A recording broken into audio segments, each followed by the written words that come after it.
Hey everybody, I'm Christy Wilhelmi from Garden Nerd, and I had a request actually. I've had a couple of friends who really wanted to see my community garden because it's the inspiration for Garden Variety, the novel that I wrote that came out in February of 2022.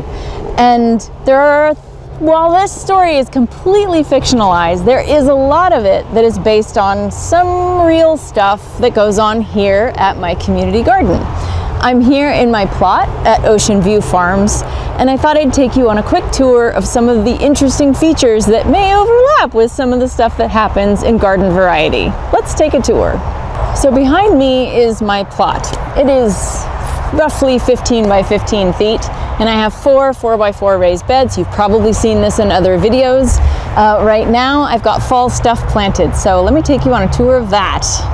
Most of it's really young and a lot of it's undercover, so you might know there's not a whole lot to see, but you can get a sense for what's growing on here at Ocean View Farms.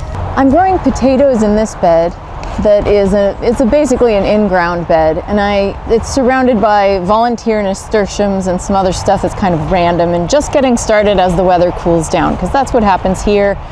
Our fall and winter is what everyone else's spring looks like, so it's kind of abundant and glorious looking around here, very green and lush, once we get some rain, which you can see by the sky is actually gonna happen. In this bed, I have lettuces growing under cloches and some sweet peas, not the edible kind, but the flowering kind, that I start in fall because they're the first thing to flower in early spring. They take a long time to grow, but they actually take off in early spring and their flowers are ready. It's wonderful. Also some root veggies. Now back there, I've got some new cages because we now have rabbits here at the garden. And these cages are little houses made out of chicken coop material, chicken wire, and it's keeping my cabbage plants all happy and safe. So I'm really excited to be trying those out for the first time. In this bed back here, I've got my Swiss chard and beets and some spinach, 3 different types of spinach growing. Those are fun. And then in this bed, this is a cover crop of shelling peas that will be growing up into this cage, but I covered it with floating row cover because the rabbits that we now have in this garden are really taking over and trying to come in. They're just nibbling everything down to nubbins. In Garden Variety, everybody's plot's a bit of a different size, but everyone's got these mailboxes right here that were left over from old school pre-internet communication. So yes, those are for real. They're actually in the garden, and we have some really clever people who have put their artistry skills to good use, and they've decoupaged or hand painted their mailboxes and things. They're really cute. It's kind of nice to just walk through here and see that. Also, there is a part in Garden Variety where a palm tree features prominently. It in fact interrupts a board meeting, and that palm tree is right over there. You see that guy right there? That is for real. And we have some palm trees here in the garden. We have over 250 trees in this garden, and it requires a pretty elaborate 3-year rotation of pruning to get them all pruned. And we have a whole committee for that. So, and to just give you a sense of the feeling of my part of the garden is, everyone's plot, they can do their own thing, and sometimes it looks messy, sometimes it looks really elegant. It's definitely a community space with a lot of diversity and people growing different stuff. So there's dragon fruit, and there's lettuces and Swiss chard and kale and tomatoes and blackberry bushes. I'm just looking around. Nasturtiums and sweet peas and lots of herbs, oregano, rosemary. Some really interesting stuff growing all the time. There's passion fruit and not kabocha squash. What do we call that? Chayote squash that tends to take over people's trellises. And it's a really nice place to be. And it is called Ocean View Farms because there is an ocean view. And with the clouds, you may be able to see the horizon line. It's not as close as it is indicated in the book. The book kind of shows that it's a little closer to the garden, but it's not. It's actually a few miles that way, but we can see it. And yes, we do have traffic.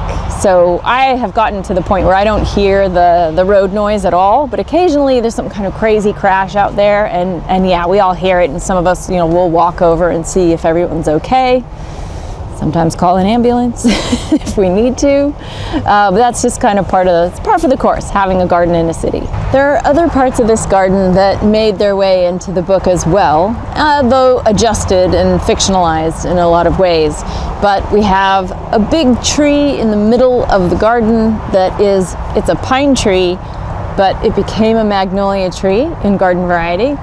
But the meeting area is there and is pretty much as described.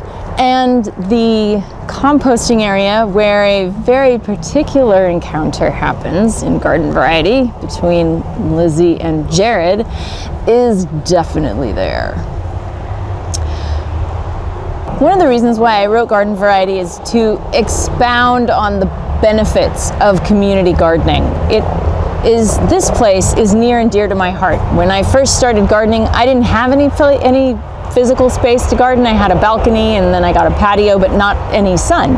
And so the second I got this place, I dove in, and this is really responsible. This place is responsible for me becoming Garden Nerd. And so I want to encourage anyone out there who doesn't have the space to garden, find a community garden in your area. You can even start one if you know where to look for land, and make it happen. In Los Angeles, there are more than 120 community gardens that you can put your name down on the list for and get a plot or even a bed and get something growing for yourself. It changes everything. It really does. So if you haven't read Garden Variety, check it out. It's gonna make a great holiday gift, just saying, if you haven't read it. And you can check out my other books, Gardening for Geeks and Grow Your Own Mini Fruit Garden.